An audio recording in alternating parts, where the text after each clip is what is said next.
Assalamu alaikum. I'm your host, Dr. Bilal Phillips, to the mailbag, this portion of the show.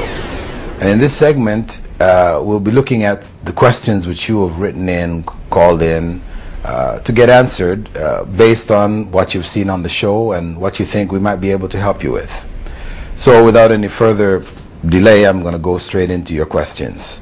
The first question that's come in basically asks for proof that Islam is the truth. Give me one proof that Islam is the truth. Well, one proof, at least for those people who believe in Christianity, etc., where we believe that Adam and Eve were the first human beings, one proof would be to say that the religion of Adam and Eve was Islam. We can't say the religion was Christianity, because we know Christianity didn't come around until the time of Christ, or Judaism, or Buddhism, or anything else. If we ask ourselves what was the religion of Adam and Eve, the only conclusion we can come to really was the religion of Islam. Why? Because you might say, well, of course, Islam came around at the time of Muhammad. May God's peace and blessings be upon him and upon all of the prophets.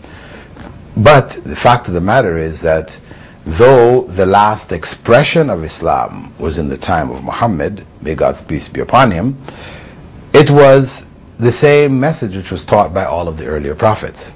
And when God created Adam and Eve and put them in the garden, he gave them one basic instruction: to worship God by obeying him.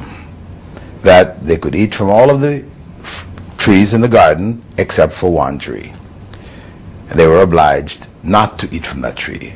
They were obliged to submit their wills to the will of God and to accept God's command. That was their religion. That was the essence of what was required of them in that phase.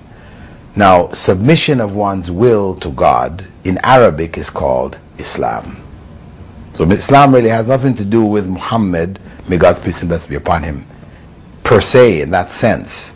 The final message which has been uncorrupted, which has reached us from 1,400 years ago as the last dispensation of Islam, yes, that was brought by Muhammad. May God's peace and blessing be upon him. But it was the same message of all of the prophets. That's what we had for today. Thanks for being with us, and we'll see you in another segment of the mailbag.